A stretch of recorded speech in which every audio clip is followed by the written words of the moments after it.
Have you ever woken from a dream and felt somewhere deep in your bones that it wasn't yours, that it was older than you, older than your parents, older, maybe, than language itself? You've had the dream. The one where you're falling through infinite black and your body jerks awake before you hit the ground. The one where something without a face is chasing you down a corridor that never ends. Or the one where you're standing alone on the shore of a vast ancient ocean you have never seen but somehow remember. Now here's the question that should keep you up tonight. How can a woman in a glass skyscraper in Tokyo and a nomad sleeping under the stars in the Sahara close their eyes and see the exact same faceless shadow? Your mind is not an island. We think it is. We think our consciousness is a private room with a locked door. But what if it's more like the deep web of the human psyche? We believe we are individual machines, separate hard drives, isolated systems. But we are all quietly, invisibly plugged into the same prehistoric server, a network that has been running since the first human looked into a fire and felt afraid. Carl Jung found the door to that server over a century ago. He called it the collective unconscious, and what he discovered shook the foundations of psychology. Beneath your personal memories, beneath your childhood, beneath everything you think makes you times you, there is a great library, and every human being born has a library card. Inside it are archetypes, ancient symbols and characters so old they weren't learned, they were inherited, carved into your DNA before you ever drew breath. And this is where science picks up the thread. Because just as you inherited the shape of your eyes and the color of your skin, you inherited something stranger, the fears of your ancestors, their triumphs, their terrors. Your brain came preloaded with software that is millions of years old, pattern recognition written by evolution, a survival manual authored by every generation that came before you and lived long enough to pass it on. So tonight, we are not just interpreting dreams, we are hacking into the shared mainframe of the human species. We are going to walk into that ancient library, pull the oldest books off the shelf, and meet the characters that live inside every single one of us. The hero, the shadow, the mother, figures you've never been introduced to but have known your entire life. Because here is the truth that will change the way you sleep tonight. You have never had a truly private thought. Every dream, every fear, every myth you've ever been drawn to is a signal, a frequency, a whisper from the deep. You are not alone in your own mind. You are part of a 300,000-year-old conversation, and it has been waiting for you to finally listen. So let's listen. Let's hear what the species is trying to tell you. There is a question that has haunted psychologists, philosophers, and dreamers for over a century, and it is a question so simple that its depth is easy to miss. Why do strangers dream the same dreams? Not similar dreams, the same dreams, the same dark water, the same endless corridor, the same towering figure standing just beyond the edge of sight.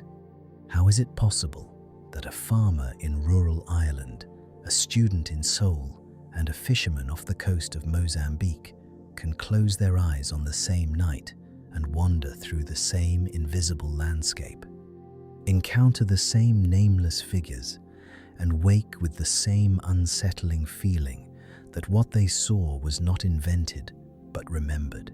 This is the question that set Carl Gustav Jung on a path that would change our understanding of the human mind forever.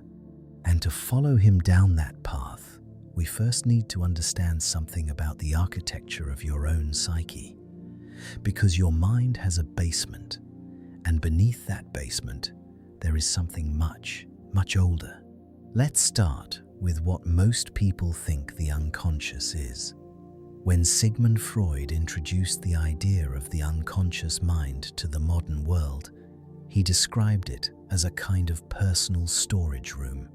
Everything you have forgotten, suppressed, or pushed aside, your embarrassing memories, your unresolved childhood conflicts, your hidden desires, all of it gets filed away in this private vault beneath your waking awareness. Freud called this the unconscious, and for a time, the psychological world accepted that this was the whole story. Your unconscious was yours. It was built from your life, your experiences, your individual history.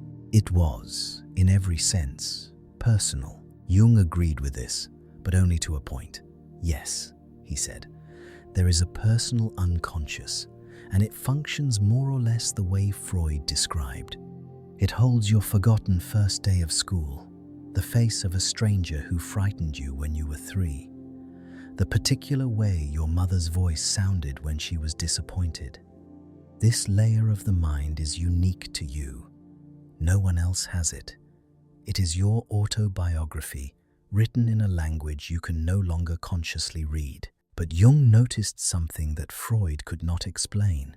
In his clinical practice in Zurich, Jung was treating patients from vastly different backgrounds, different educations, different cultures, different levels of exposure to literature and mythology. And yet, again and again, these patients would produce dreams and fantasies filled with symbols, narratives, and figures that did not belong to their personal histories.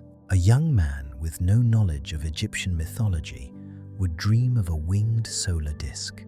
A woman who had never read a word of Greek literature would describe in vivid detail a descent into an underworld that mirrored the myth of Persephone. Children too young to have absorbed cultural symbolism would draw mandalas, those perfect, sacred circles found in Hindu and Buddhist art, without ever having seen one. Jung sat with this evidence for years. He cross-referenced it with mythology, with comparative religion, with anthropology, with the art of so-called primitive cultures across the globe. And slowly, a staggering conclusion began to take shape. Beneath the personal unconscious, beneath your individual memories and your private fears, there exists a second, far deeper layer of the psyche. A layer that does not belong to you, a layer that belongs to the species. He called it the collective unconscious. And with that single idea, the walls of the isolated self began to crumble. Now, to understand what the collective unconscious actually is, I want you to consider a baby bird. A bird hatched in an incubator, with no parent to teach it, no flock to observe, will still, when the time comes, attempt to build a nest. It has never seen a nest. It has never been shown how. And yet the pattern is there, encoded in its biology, a set of instructions written not in language but in the very structure of its nervous system. A newborn gazelle, moments after entering the world on wobbling legs, already knows to run from the silhouette of a predator. No one taught it. No one had to. The knowledge is older than the individual. It is inherited. Now scale this up to the human brain. We are born with the most complex organ in the known universe, roughly 86 billion neurons, wired by 300 million years of vertebrate evolution and shaped by hundreds of thousands of years of specifically human experience. And we arrive with this organ not as a blank slate, not as an empty hard drive, but as a system preloaded with an ancient operating system. We come equipped with patterns of perception, templates for experience, readiness for certain kinds of encounters that our ancestors had so many times, over so many millennia, that the psychic response to those encounters became embedded in the very architecture of the brain. This is what Jung meant by the collective unconscious. It is not a mystical cloud floating somewhere above us. It is biological. It is structural. It is the inherited psychological bedrock of the human species, and you are running on it right now, whether you know it or not. And here is where modern science begins to catch up with what Jung intuited 100 years ago. The field of epigenetics has revealed something remarkable. Your genes are not a fixed script. They are more like a script with margin notes, highlights, and annotations. And those annotations can be made not just by your own life, but by the lives of your ancestors. Researchers at Emory University conducted a now famous study in which mice were conditioned to associate the scent of cherry blossom with an electric shock. Those mice developed a fear response to that specific scent. That much is simple conditioning. But here is what shook the scientific community. The offspring of those mice, who had never been exposed to the scent or the shock, were born with an exaggerated fear response to cherry blossom, and so were their offspring. The fear had been inherited, not taught, not learned, inherited, written into the epigenetic code and passed down through generations like a biological telegram from the past. Now imagine this principle operating not over 2 or 3 generations of laboratory mice, but over 10,000 generations of human beings. Imagine the cumulative weight of every predator encounter, every famine, every tribal conflict, every act of nurturing, every moment of awe beneath a star-filled sky, slowly, incrementally shaping the inherited psychic landscape of the species. What you would end up with is exactly what Jung described: a deep, shared reservoir of psychological patterns that every human being is born with. Not memories, exactly, but the forms that memories fill. Not images, but the molds into which images are poured. These molds are what Jung called archetypes. And this is where I need you to shift the way you think about a word that has been misused so often it has nearly lost its meaning.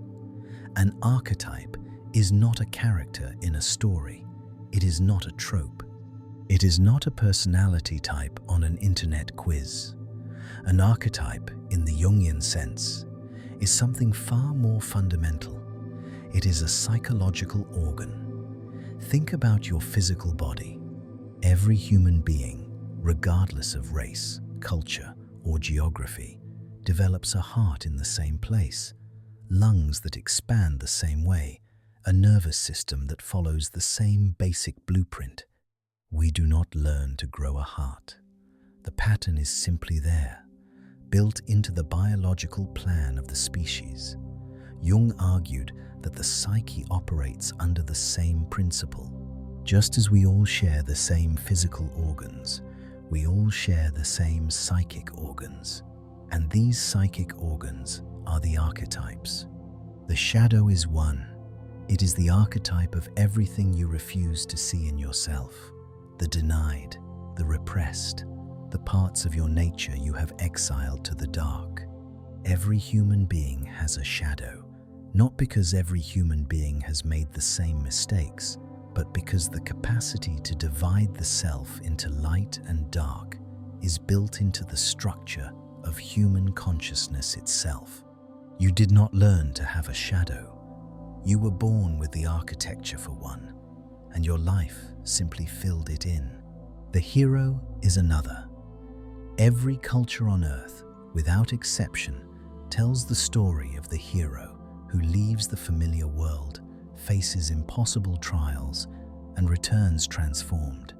From Gilgamesh to Moses to Luke Skywalker, the pattern is identical, not because these cultures copied each other, but because the hero archetype is a pre-installed template in the human psyche, a pattern for how we process the experience of growth through suffering, of identity forged in the fire of challenge.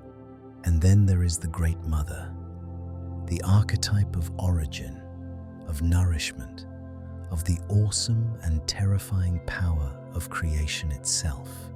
She appears in every mythology on earth, sometimes as the nurturing Madonna, sometimes as the devouring Kali, sometimes as the vast, indifferent ocean from which all life emerged. She is not a memory of your own mother, though your mother may have activated her. She is the psychic blueprint for the very concept of motherhood, of source, of the ground from which all things rise and to which all things return. These archetypes are not ideas you were taught in school. They are not products of your culture.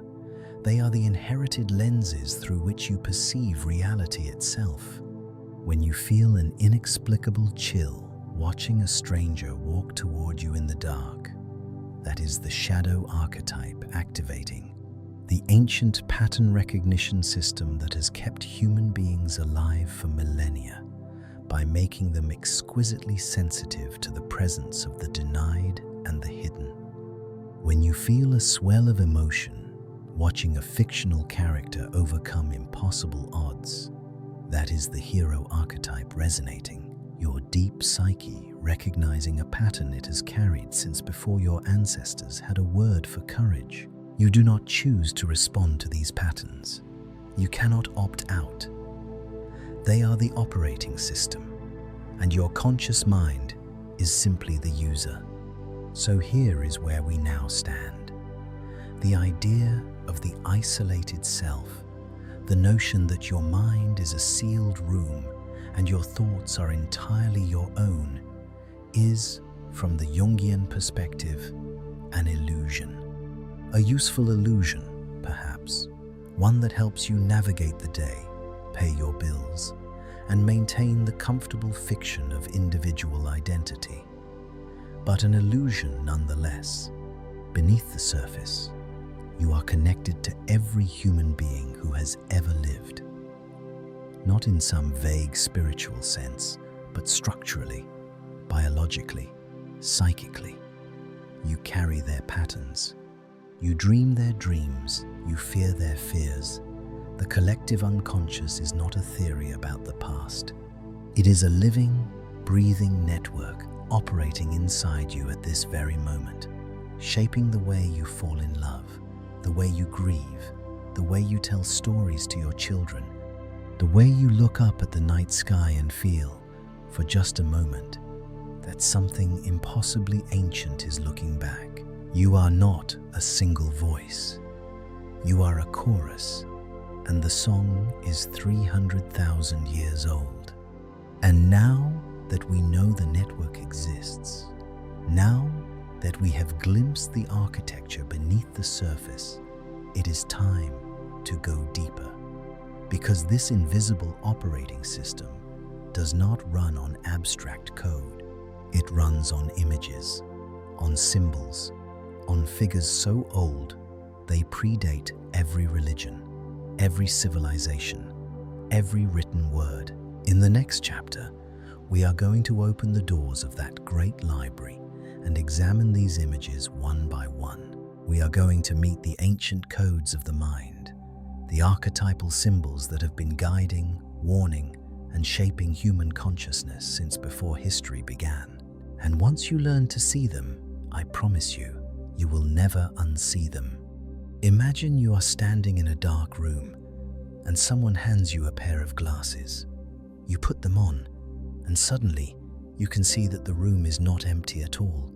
It is filled with shapes, with figures, with symbols carved into every wall, etched into the floor, hovering in the air around you.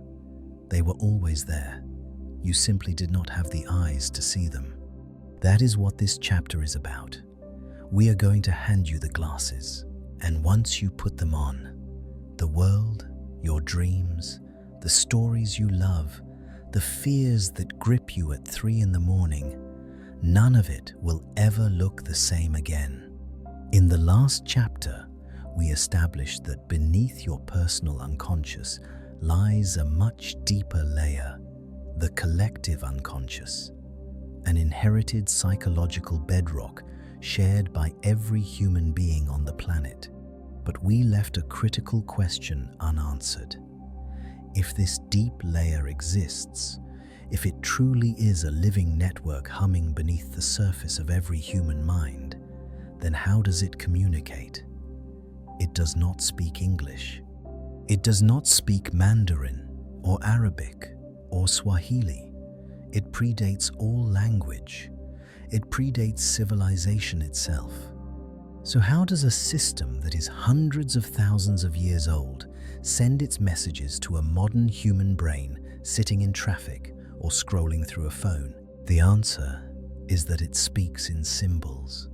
It speaks in images.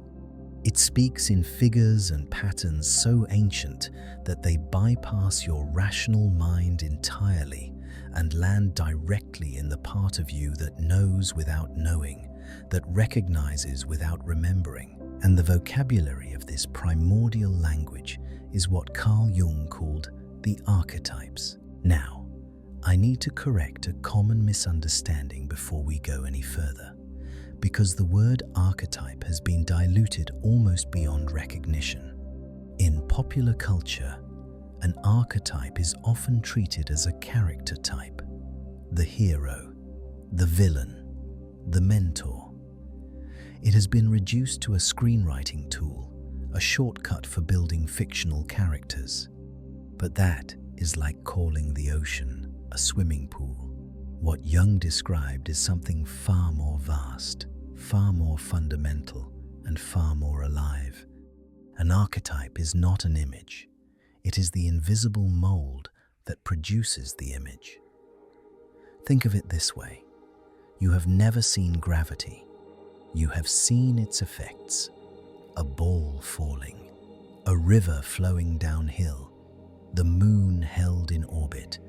But gravity itself is invisible. It is a pattern of behavior in the physical universe.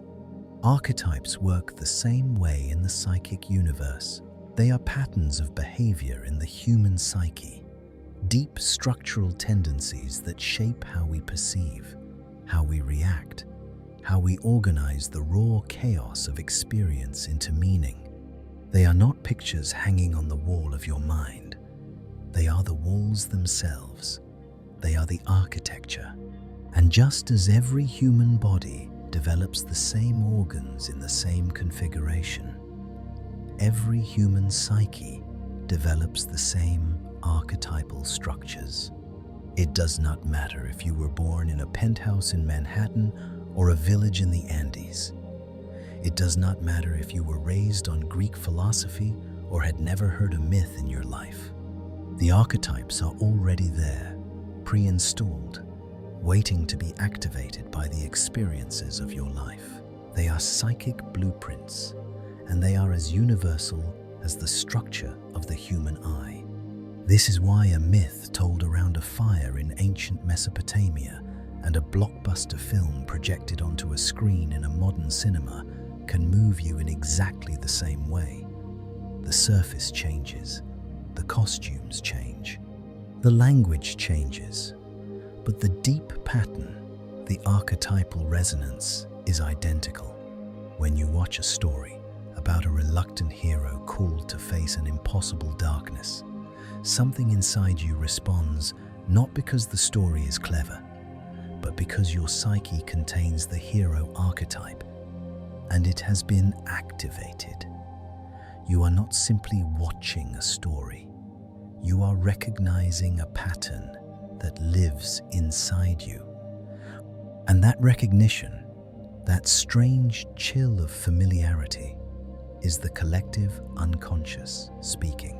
Let us now descend into one of the most powerful and most misunderstood of all archetypes.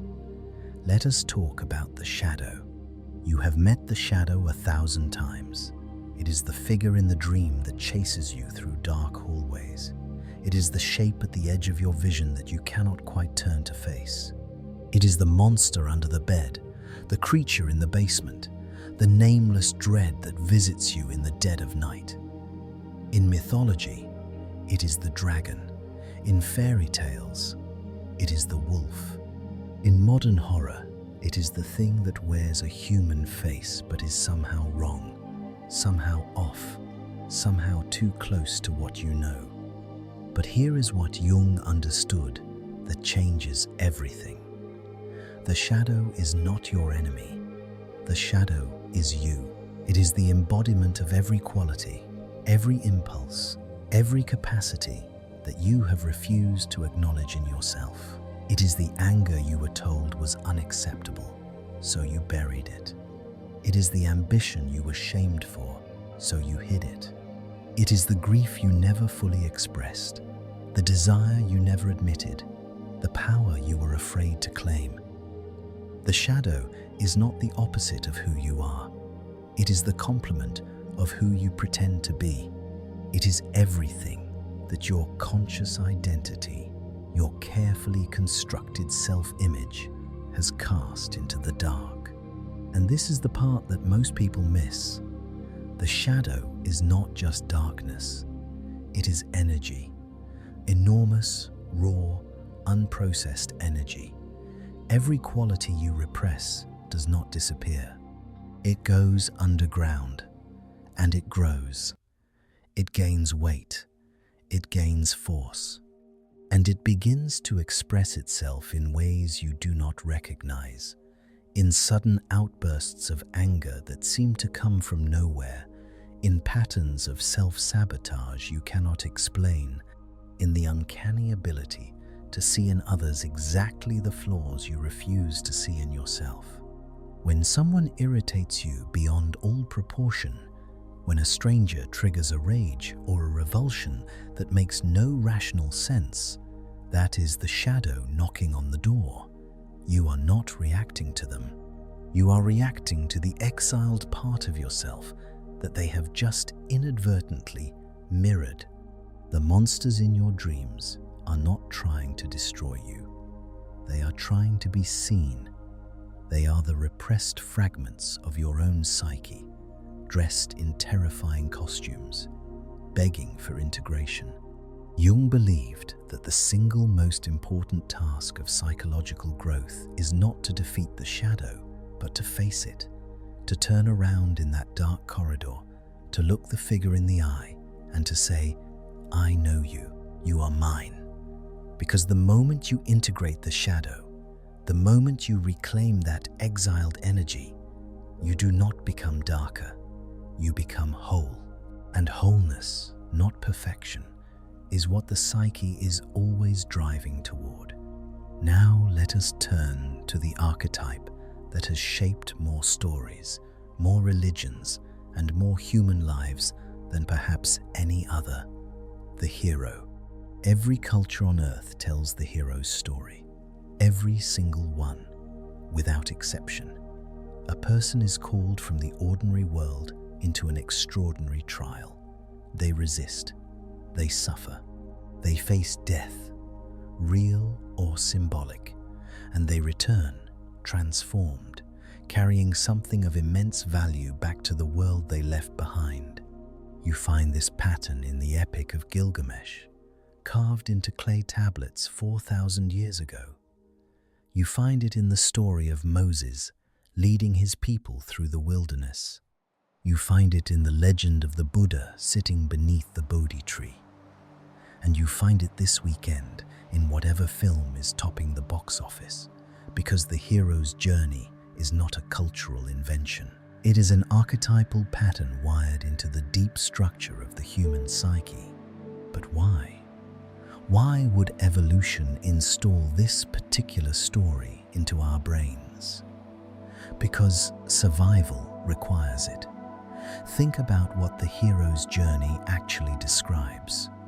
Stripped of its mythological clothing, it describes the process of confronting a threat that exceeds your current capacity, enduring the suffering of adaptation, and emerging on the other side with new abilities. That is not just a story. That is the fundamental mechanism of biological and psychological growth. Every organism that has ever survived a changing environment has lived some version of the hero's journey. The archetype exists because it encodes the deepest truth of evolution itself: grow or die, transform or perish, face the trial or be consumed by it. This is why your body responds to the hero's story the way it does. When you watch a character standing on the edge of the impossible and choosing to step forward, your heart rate changes, your breathing shifts, neurochemicals flood your system. You are not just intellectually engaged, you are biologically resonating. The hero archetype in your own psyche is vibrating in sympathy because it recognizes the pattern, and it is reminding you at the deepest possible level that you carry the same capacity, that the same ancient software running in the mythical hero is running in you. And this brings us to perhaps the most extraordinary dimension of the collective unconscious: its visual language, the symbols. Why is the snake one of the most powerful and universal symbols in human history? It appears in the Garden of Eden. It appears coiled around the staff of Asclepius, the Greek god of medicine. It appears in the Kundalini traditions of Hindu mysticism, coiled at the base of the spine. It appears in the dreams of people who have never studied a single one of these traditions. The snake is universal because it is an archetypal symbol, an image produced by the deep psyche to represent transformation. The snake sheds its skin, it dies and is reborn. It moves between the surface world and the underground. It is simultaneously dangerous and healing, a creature of venom and medicine. Your conscious mind may have no opinion about snakes whatsoever, but your collective unconscious has been processing this symbol for 100,000 years. And when it appears in your dream, it is not random. It is a message in humanity's oldest language. Fire carries the same dual charge. In every mythology, fire is both destroyer and illuminator. It burns the forest and it lights the cave. It consumes and it purifies. Prometheus steals it from the gods and gives it to humanity, and the gift is both a blessing and a curse. When fire appears in your dreams, your deep psyche is speaking to you about transformation through destruction, about the terrifying necessity of burning away what no longer serves you, so that something new can emerge from the ashes. You did not learn this association. It was never taught to you.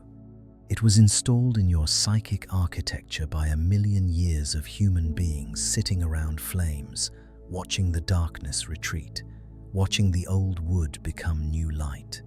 Water, darkness, the crossroads, the tower, the garden, the descent underground. These are not random images. They are the vocabulary of the oldest language on earth, a language that predates every alphabet, every hieroglyph, every cave painting. Your brain is not just processing these symbols. Your brain is a master translator of them, fluently reading a symbolic language that your conscious mind does not even know exists. Every dream you have ever had is a document written in this language. Every myth that has ever moved you is a translation of it. Every time a piece of art stops you in your tracks and you cannot explain why, it is because the artist, knowingly or not, has spoken a word in the primordial tongue, and something ancient in you has understood. You are not the author of this language. You are its latest reader, and the text is still being written every night in the theater of your sleeping mind. Now, here is where our journey takes a very specific and very intimate turn. Because there are certain dreams that are so common, so universal, so deeply embedded in the human experience that nearly every person alive has had them. Dreams of falling from great heights. Dreams of being chased by something you cannot see. These are not quirks of your individual psychology. They are not meaningless firings of random neurons.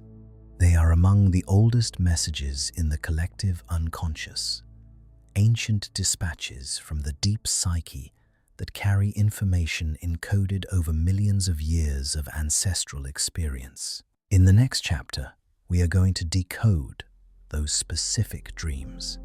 We are going to trace the dream of falling back to our ancestors in the canopy, to the primate brain that learned to sleep in trees and knew in every cell of its body that to fall was to die.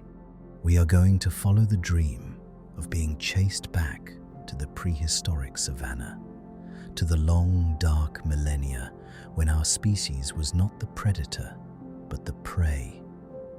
These dreams are not metaphors, they are memories. Not your memories, but the memories of the species, still echoing through the architecture of your brain, still whispering their ancient warnings every time you close your eyes. It is time to listen to what they are saying. It is time to meet the ancestral legacy that visits you in your sleep. Tonight, when you fall asleep, there is a reasonable chance that something will happen to you that has happened to nearly every human being who has ever lived. You will be drifting off, your body softening, your mind loosening its grip on the waking world, and then, without warning, you will fall. Your body will jerk violently, your arms will flail, your heart will slam against your ribs, and you will gasp yourself awake with the absolute certainty that you were plummeting from some terrible height. It will last less than a second, and then you will lie there in the dark, heart pounding, wondering what just happened. What just happened is that a piece of software older than civilization, older than language, older than your species in its current form, just fired inside your brain. And to understand why, we need to go back, not centuries, not millennia. We need to go back millions of years, to a time when your ancestors did not sleep in beds. They slept in trees. For the vast majority of primate evolutionary history, the canopy was the bedroom. Your distant ancestors, small-bodied, vulnerable, surrounded by predators that owned the ground, survived by climbing. They slept on branches, in nests of leaves, high above the killing floor of the forest. And in that world, the difference between life and death was grip. To relax too deeply, to let the muscles go slack at the wrong moment, was to fall. And to fall was to die. Not metaphorically, literally. A 30-foot drop onto a forest floor patrolled by predators was not an injury. It was an ending. So evolution solved the problem the way it always does. It built an alarm system. Deep in the brainstem, in the most ancient and non-negotiable regions of your nervous system, a circuit was wired that monitored muscle tone during the transition into sleep. And if that circuit detected a sudden, rapid relaxation of the muscles, if it interpreted the body's descent into sleep as a physical descent through space, it fired a massive, whole-body startle reflex designed to do one thing and one thing only: make you grab the branch, clench every muscle, wake up, hold on. This reflex is called the hypnic jerk, and you have almost certainly experienced it. Modern sleep science understands the mechanism well. As you fall asleep, your brain transitions through stages, and during this transition, your muscles begin to relax. Occasionally, the brainstem misinterprets this relaxation as a loss of postural stability, as a fall.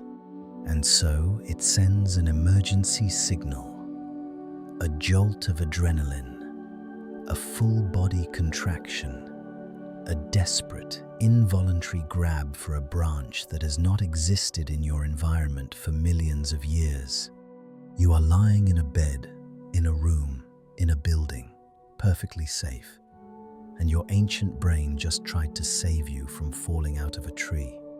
This is what a vestigial reflex looks like when it lives in the nervous system. It is not a memory in the way you normally think of memory. You do not recall the tree. You do not see the forest.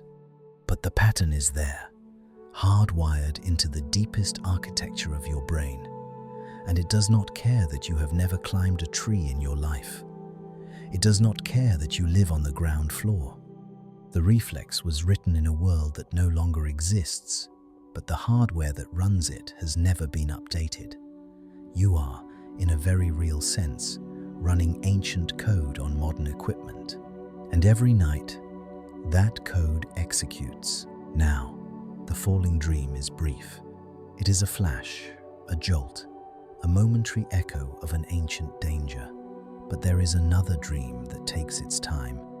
Another dream that stretches out across the dark hours like a long, slow hunt. And it is one of the most common dreams in the entire human experience. You are being chased. Something is behind you. You cannot always see it. Sometimes it is a figure, dark and featureless. Sometimes it is a shape, massive and wrong, moving with a speed that should not be possible. Sometimes it is nothing at all, just a presence, a pressure, an absolute certainty that something is coming and it will not stop. You run. You run through streets that twist and fold in on themselves, through buildings that rearrange as you move, through landscapes that seem designed to slow you down. And no matter how fast you move, the thing behind you does not fall behind. It matches you. It anticipates you. It is patient in a way that only a predator can be. Why is this dream so universal? Why do people who live in the safest environments in human history, people who have never been hunted, never been stalked, never faced a physical predator, dream of being chased with such visceral, biological intensity? Because for the overwhelming majority of human existence, being chased was not a dream. It was Tuesday. For millions of years, our ancestors were prey, not apex predators, not the kings of the food chain. Prey. They were hunted by cats with teeth the length of human fingers. They were tracked by hyenas that worked in coordinated packs across the open savanna. They were ambushed by reptiles at the water's edge. The experience of being pursued by something faster, stronger, and hungrier than you is not a modern invention. It is one of the most ancient and most repeated experiences in the entire history of our lineage. And the brain learned from it. Over millions of years of predator-prey dynamics, the human brain developed a threat simulation system of extraordinary sophistication. During REM sleep, this system activates and runs what researchers have called threat rehearsal, essentially a practice drill for survival. The dreaming brain constructs a dangerous scenario, places you inside it, and forces you to respond. Not because you are in danger right now, but because the brain that practiced fleeing from predators, the brain that rehearsed escape routes in its sleep, was the brain that survived to pass on its genes the next morning. Your chase dreams are not random. They are training. They are the echo of a survival strategy so successful that evolution preserved it in the deep code of the species, and it runs its simulations every night, whether you need them or not. And this is where the dream becomes truly strange. Because if you have ever been chased in a dream, you know the most terrifying part is not the pursuer, it is your own body. Your legs become heavy. The air thickens around you like water. You try to run, but your feet drag as though the ground itself is holding you. You open your mouth to scream and nothing comes out. No sound, no voice. Just a silent, suffocating helplessness while the thing behind you closes the distance. This is not symbolism. This is biology. This is REM, atonia. When you enter the deepest stage of dreaming sleep, your brain does something remarkable and, if you think about it, deeply unsettling. It paralyzes you, deliberately. Your motor cortex continues to fire, continues to send signals to your muscles, continues to issue the commands to run, to fight, to scream. But the brainstem, specifically a region called the pons, intercepts those signals and blocks them. It switches off voluntary muscle control, leaving your body limp, immobile, and completely disconnected from the vivid drama unfolding in your dreaming mind. This is called REM atonia, and it is a safety mechanism of extraordinary importance. Without it, you would physically act out every dream you had.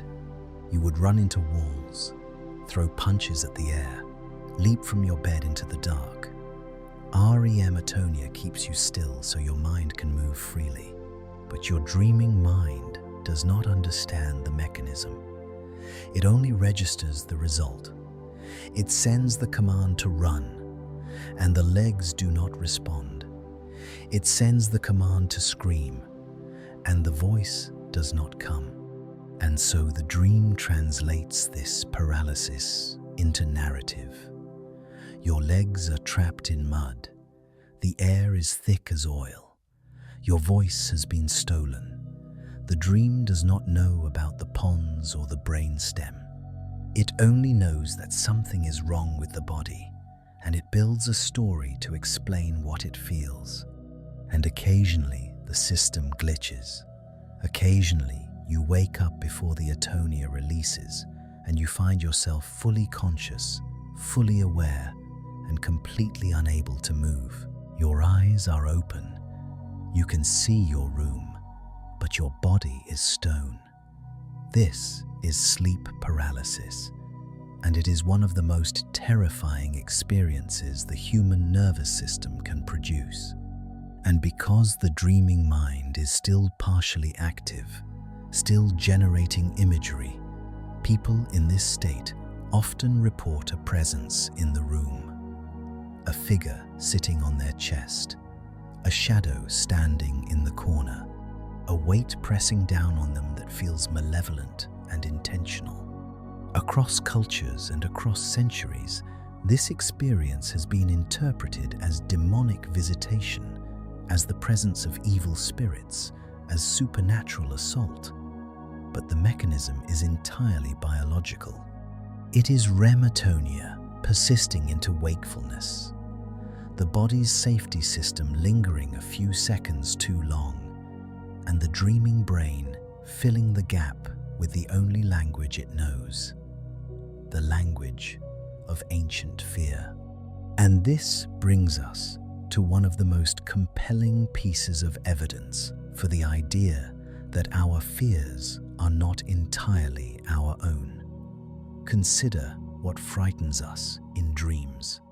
Not what we tell ourselves we are afraid of, but what the deep psyche consistently, across all cultures, selects as the imagery of threat. Modern humans dream of snakes with astonishing frequency. They dream of spiders. They dream of deep water. They dream of heights and falling, and darkness and vast, empty spaces. They dream of predatory animals and faceless pursuers, and the terrible vulnerability of being exposed in open ground. Now consider what they do not dream of with the same frequency. Cars kill over 1 million people a year worldwide. Guns are among the leading causes of death in dozens of countries. Electrical outlets, industrial machinery, processed food, sedentary lifestyles, these are the actual dangers of modern life, and yet your dreaming brain is not particularly interested in them. It does not flood your sleep with images of car crashes and power lines. Instead, it returns, night after night, to the ancient catalogue: serpents, arachnids, darkness, falling. The open plain, with no place to hide. This is because the fear architecture of the dreaming brain was not built by your lifetime. It was built by deep time. The threats that shaped the fear circuits of the human brain are the threats that persisted for millions of years, the threats that killed your ancestors with sufficient consistency and across sufficient generations that the fear response became encoded into the very structure of the nervous system. Snakes have been killing primates for 60 million years. That is long enough for the fear to become genetic. Cars have been killing humans for about a century.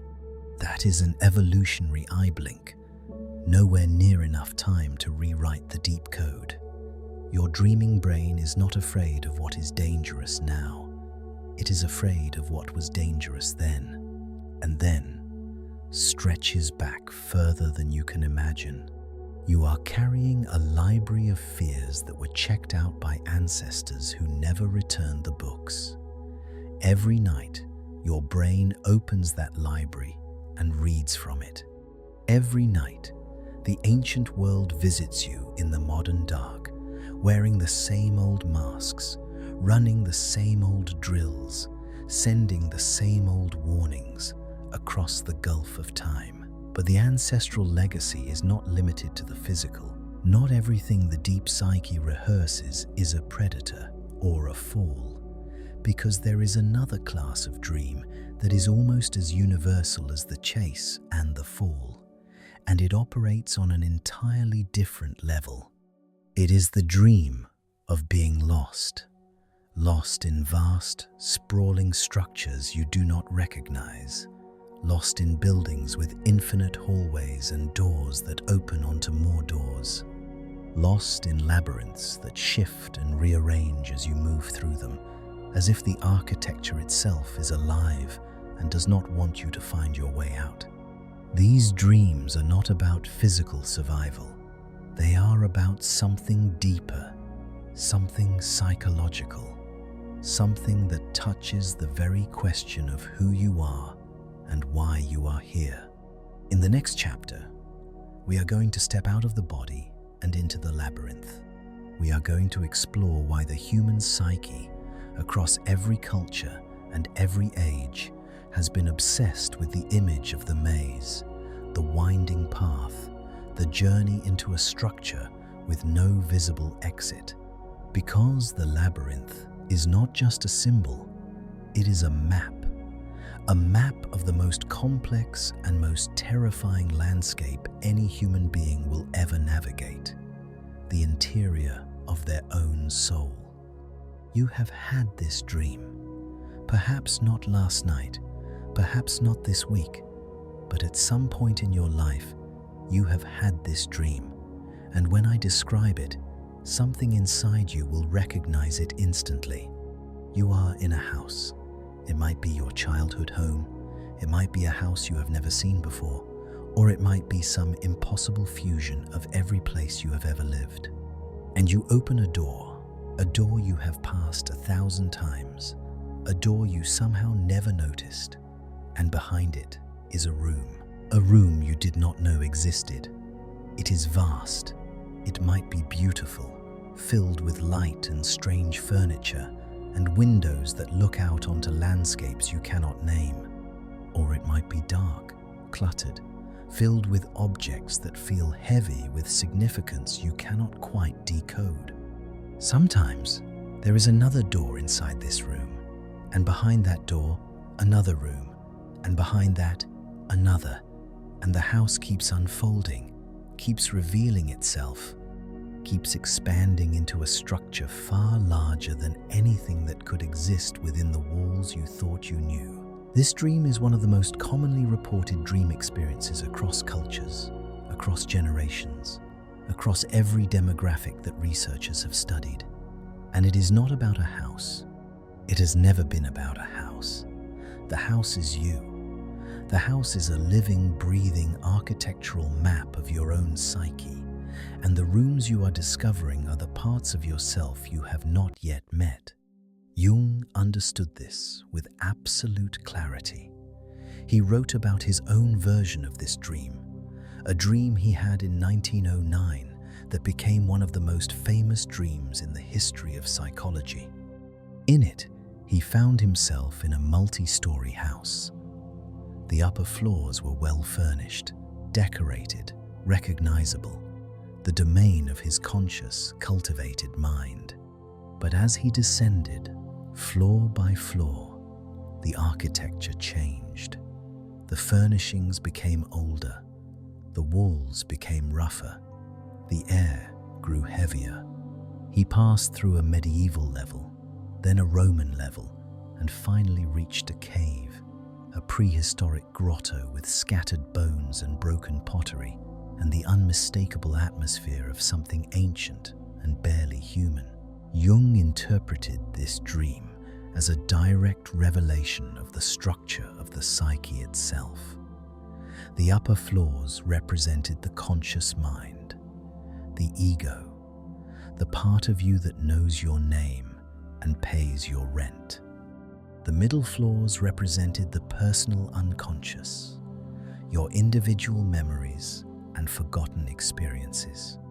And the deepest level, the cave, the bone-strewn darkness at the foundation, that was the collective unconscious, the inherited, primordial bedrock upon which the entire structure of your identity is built. Your dream house works the same way. Every room you discover is a part of yourself that your conscious mind has not yet integrated. A sunlit room you never knew about might represent untapped potential, creative capacities, or sources of joy that you have not yet allowed yourself to access. A dark room filled with cobwebs and locked trunks might represent repressed memories, denied emotions, or aspects of your shadow that have been sealed away and left unexamined. The house grows as you grow. The rooms multiply as your experience deepens, and the dream keeps returning because the psyche is relentless in its drive toward wholeness. It will keep showing you doors you have not opened because it needs you to open them. It needs you to walk through and reclaim what is yours. But what happens when the house stops being navigable? What happens when the structure becomes something else entirely? When the rooms stop connecting in ways that make sense?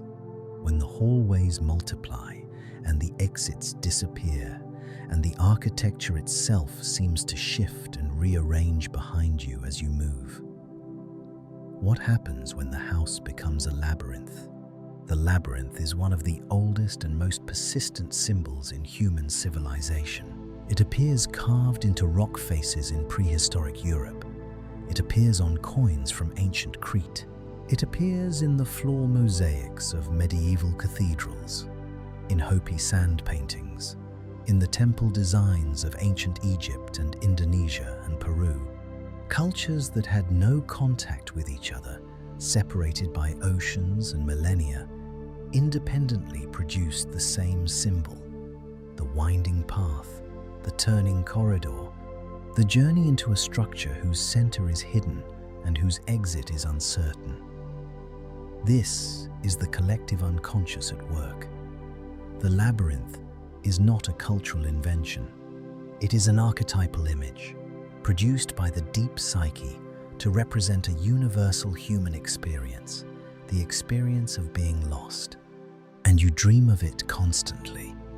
You dream of endless hotel corridors where every door leads to another corridor. You dream of airports that expand and reconfigure as you try to find your gate. You dream of parking garages that spiral downward into darkness, of shopping malls that have no exits, of office buildings where the stairwells connect floors that should not exist. You dream, perhaps, of something very like what the internet has named the backrooms, that unsettlingly familiar vision of infinite, empty, fluorescent-lit rooms stretching in every direction, identical and inescapable, humming with the low drone of lights that never turn off. This image resonated so deeply and so immediately with millions of people online, not because it was a clever piece of fiction, but because it struck an archetypal nerve. It was a modern translation of the ancient labyrinth, and the collective unconscious recognized it on sight. But what does it mean to be lost in the architecture of your own mind? Why does the psyche generate these vast, disorienting structures? The answer lies in the nature of complexity itself. The labyrinth dream tends to intensify during periods of transition, during moments when the path forward is unclear, when the number of choices exceeds your ability to evaluate them, when the structure of your life is changing faster than your conscious mind can map. A new career, a failing relationship, a move to an unfamiliar city, the death of someone who anchored your sense of self. These are the life events that send you into the dream labyrinth, because the labyrinth is the psyche's honest representation of how it feels to navigate complexity without a clear destination. You are not lost in a building. You are lost in a decision space. You are lost in the overwhelming architecture of possibility, and your dreaming mind, unable to express this in words, expresses it in corridors. The ancient Greeks understood this intuitively. In the myth of Theseus and the Minotaur, the hero must enter the labyrinth of Knossos to face the monster at its center. The labyrinth is designed to disorient, to confuse, to make the journey inward feel impossible. But at the center, waiting in the dark, is the Minotaur, a creature that is half human and half beast, a being that embodies the unintegrated, the monstrous, the part of the self that has been hidden away in the most inaccessible chamber of the psyche. Theseus does not escape the labyrinth by finding a shortcut.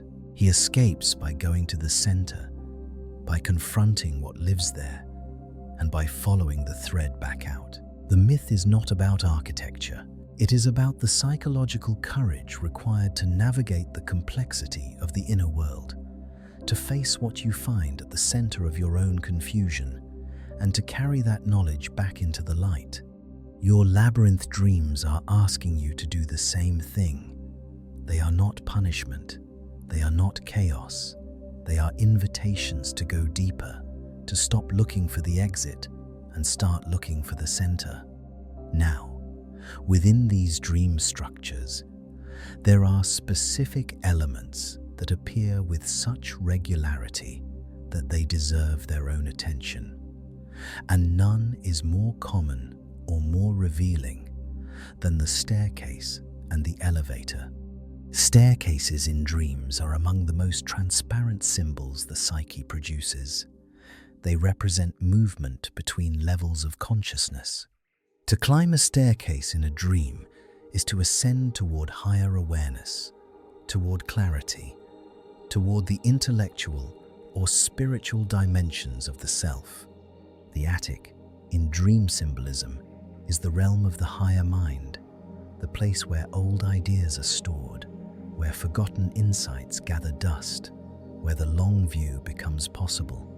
Dreams of climbing toward an attic often coincide with periods of intellectual breakthrough, creative expansion, or the kind of perspective shift that comes when you finally rise above a problem that has kept you trapped at ground level. To descend a staircase is to move in the opposite direction, down toward the unconscious, toward the body, toward the primal and the instinctual. The basement is the domain of everything that has been pushed below the threshold of awareness. It is where the shadow lives. It is where old grief is stored. It is where the rawest, most unprocessed material of your psyche waits in the dark. Basement dreams are often unsettling, not because of what you find there, but because of the act of descent itself. The feeling that every step takes you further from the light, further from the controlled, rational surface world, and deeper into territory where the rules of the conscious mind no longer apply. But the elevator is something else entirely. The elevator removes your agency. On a staircase, you choose each step. You control the pace, the direction, the depth of your descent or the height of your climb. In an elevator, you press a button and surrender. And in dreams, elevators almost never behave. They plummet without warning. They shoot upward at terrifying speed. They move sideways, impossibly, through walls and into spaces that should not exist. They stop at floors you did not select, and the doors open onto landscapes that have nothing to do with the building you entered. The malfunctioning elevator is the psyche's representation of a loss of control over your own inner trajectory. It is the feeling that your life is moving, that change is happening, but that you are not the one directing it. You press the button for the third floor, and you are hurtling toward the basement. You wanted stability, and you got free fall. The elevator dream often appears during periods when external forces, a job loss, a diagnosis, a sudden rupture in a relationship, are moving you through psychological territory you did not choose to enter, at a speed you did not consent to. And here is what ties all of this together. The house, the labyrinth, the staircase, the elevator, they are all expressions of the same fundamental truth. The human psyche is not simple. It is not a single room with a single window. It is a vast, multi-leveled, ever-expanding structure.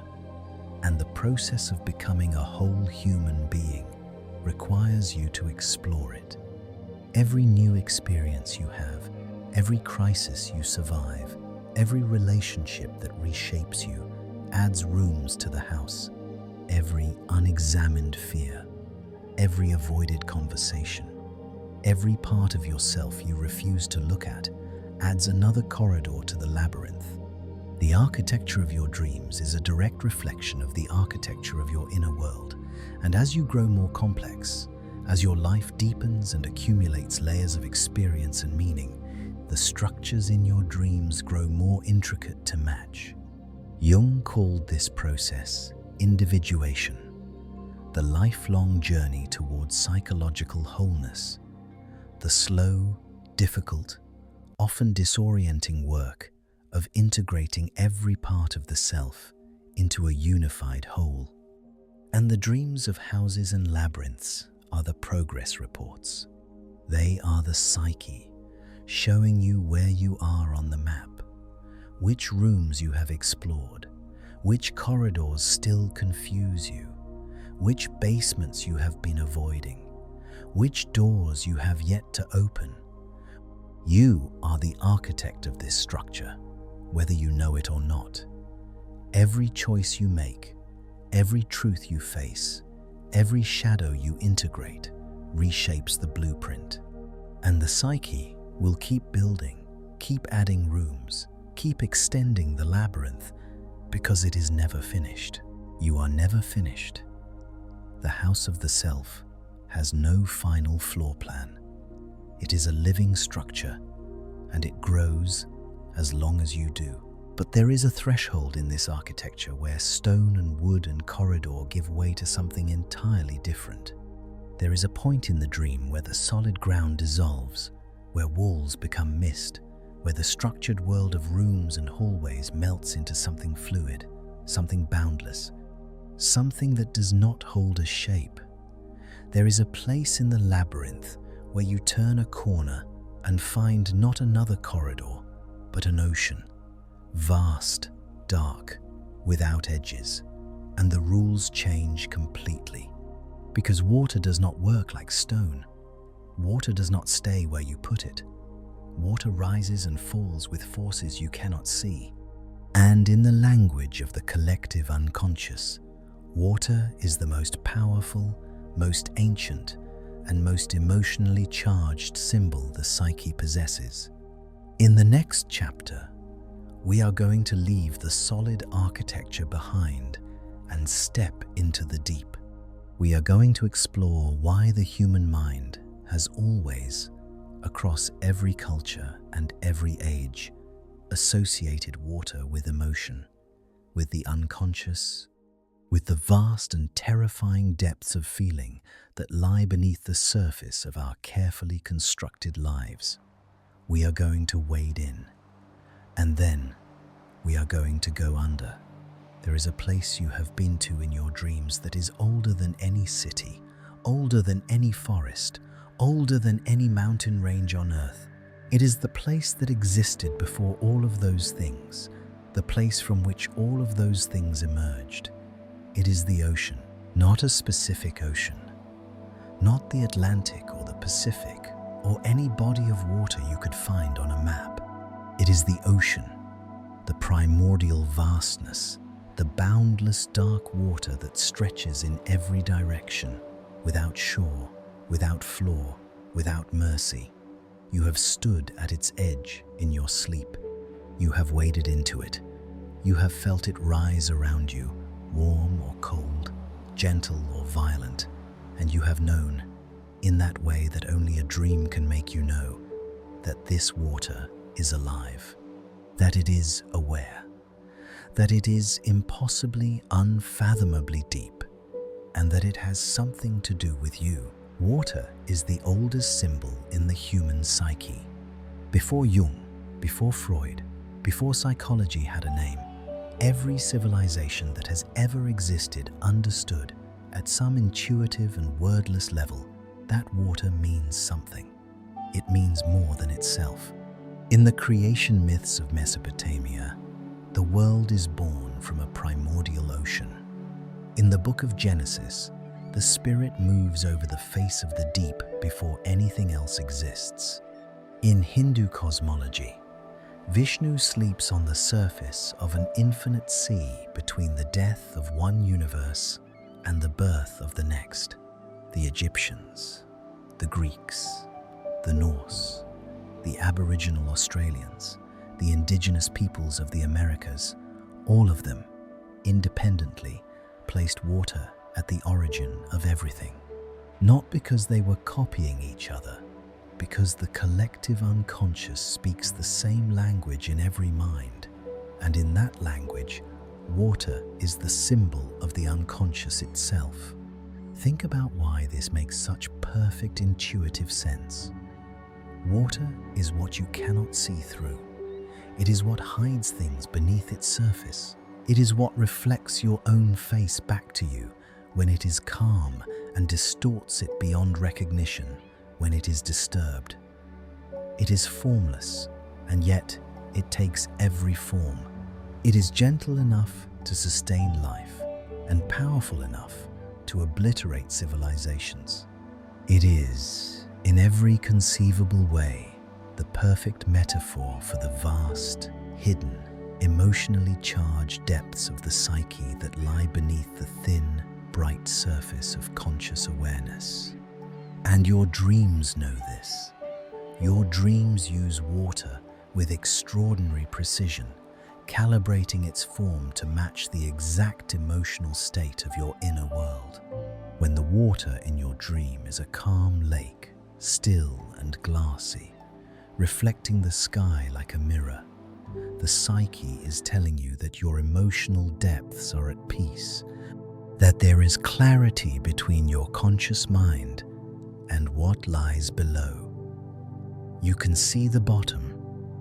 You can see yourself. The surface holds, but when the water becomes a storm, when the waves rise and the current pulls and the rain drives horizontally across a sea gone black, the psyche is sounding an alarm. Emotional turbulence.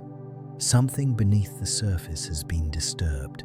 Something large, something powerful, and it is moving. Storm dreams tend to arrive during periods of emotional crisis, during grief, during rage, during the kind of overwhelming anxiety that makes you feel as though the ground beneath your life has turned to liquid. The storm is not a prediction, it is a diagnosis. It is the psyche telling you, in the only language it has, that the emotional forces operating beneath your awareness have reached a magnitude that your conscious mind can no longer ignore. And then there is the deep ocean. Not the shore, not the surface. The deep, the dream where you find yourself suspended in water so vast that there is no up and no down, no light and no bottom, just the infinite blue-black pressing in from every direction. This is the dream of the collective unconscious itself. This is the psyche showing you the totality of what lies beneath, the inherited emotional and symbolic reservoir of the entire human species. And it is showing you how small your individual consciousness is in comparison. The deep ocean dream is both terrifying and awe-inspiring because the collective unconscious is both of those things simultaneously. It is the source of everything, every myth, every archetype, every fear and every wonder, and it is bottomless. To dream of being underwater, submerged, breathing water, or unable to breathe is one of the most emotionally significant dream experiences the psyche can produce. It almost always signals that the dreamer is being overwhelmed by something emotional, something that has risen from below and closed over the head. The surface represents the boundary between the conscious and the unconscious. And when you go under, that boundary has been breached. You are no longer looking at the water from a safe distance. You are in it. The emotions are no longer something you are observing. They are something you are drowning in. And drowning, in the language of the dream, is not about death. Not exactly. It is about the dissolution of identity. It is the fear of losing yourself, of being swallowed by something so much larger than your individual ego that your sense of who you are simply ceases to hold its shape. This is why drowning dreams are so common during periods of profound life change, during the collapse of a relationship that defined you, during a spiritual crisis that dissolves your belief system, during any experience that strips away the structures you have used to maintain a stable sense of self. The water does not want to kill you. The water wants to dissolve you.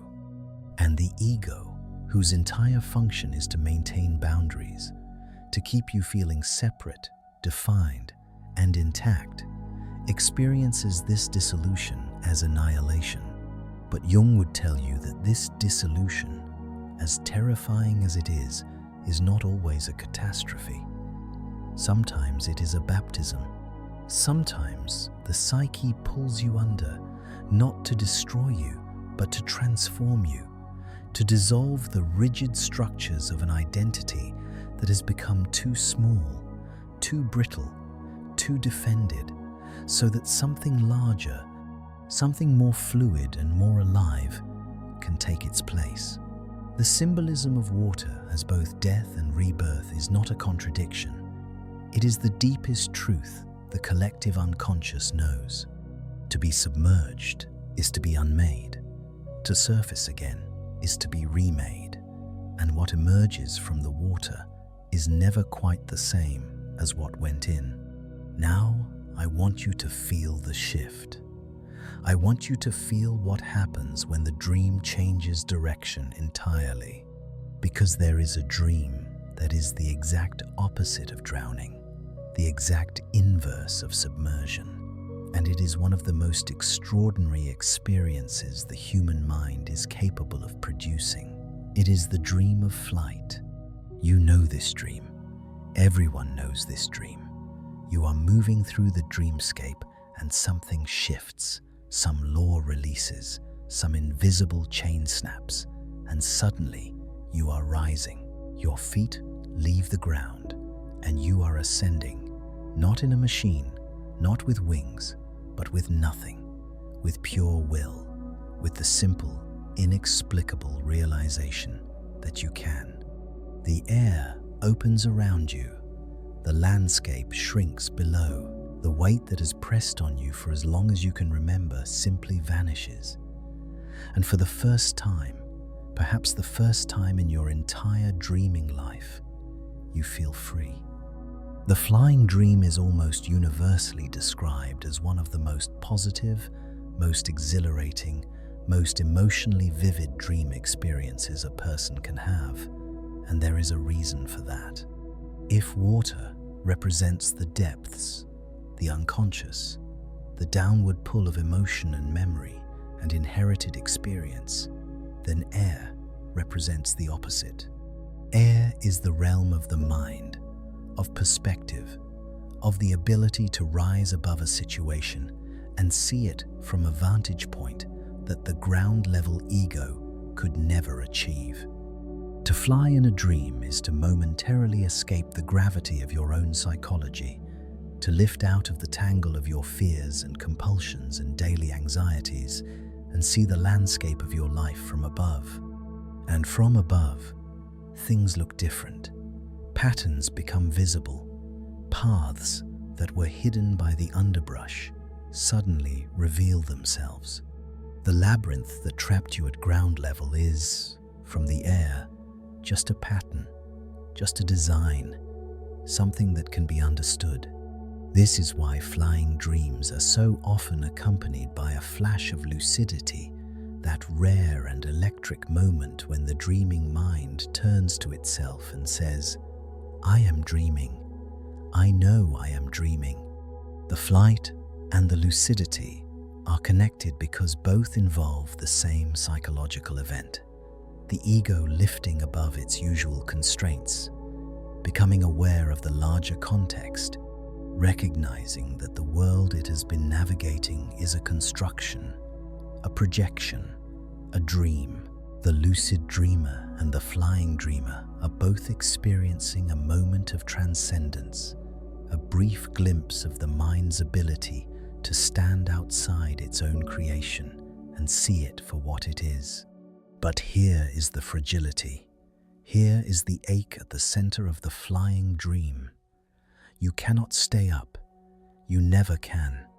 The moment you think about the flight, the moment the conscious mind tries to grip it, to control it, to understand how it works, you begin to fall. Doubt enters. Gravity reasserts itself. The weight returns, and you descend, sometimes gently, sometimes in a sickening plummet, back to the ground. The flying dream teaches you something devastating and beautiful in equal measure. Transcendence is real. You can touch it, but you cannot hold it. The ego is too heavy. Self-consciousness is too heavy. The moment you try to own the experience, to make it permanent, to turn freedom into a possession, it dissolves.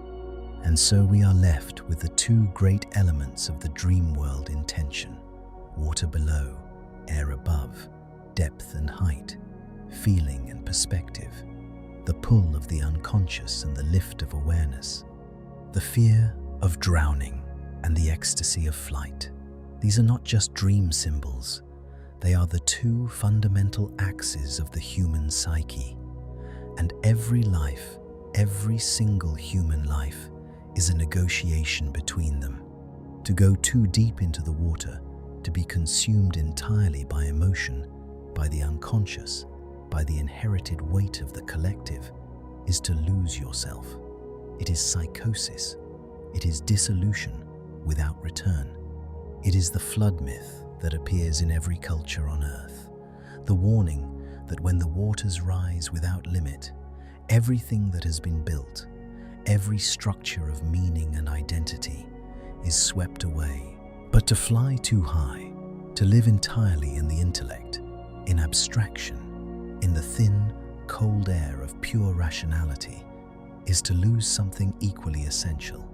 It is to become disconnected from the source, from the body, from the deep emotional currents that give life its weight and its meaning. It is Icarus, climbing toward the sun on wings of wax, so intoxicated by the height that he forgets the material from which his flight is made. The myth does not punish him for flying, it punishes him for forgetting the water below. The healthy psyche, Jung would say, is the one that moves between these two realms with fluidity and courage. It descends into the depths when the depths call. It rises into clarity when perspective is needed. It does not avoid the ocean, and it does not fear the sky. It swims and it flies, and it knows that both are necessary, that the water and the air are not opposites but partners, two halves of a single system, the inhale and the exhale of the soul. And now we stand at a threshold where the elements themselves begin to take on faces, because the collective unconscious does not only speak in water and air, in landscapes and architecture, it speaks in persons.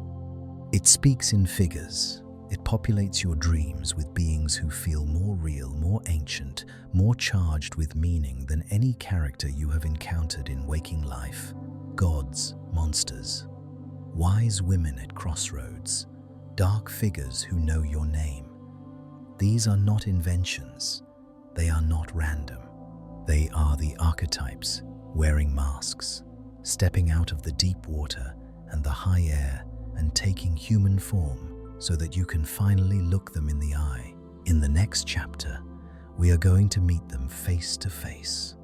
We are going to explore why every culture on earth has told stories of gods and monsters, and why those same gods and monsters visit you personally in your sleep. We are going to pull back the masks and see what is looking at you through the eyes of myth. And I suspect you will recognize what you find, because you have been dreaming of these faces your entire life. There is a moment in sleep, and you may have experienced it, when the dream shifts, the landscape changes, the light changes, the air itself takes on a different quality, a density, a charge, as if the atmosphere of the dream has become sacred.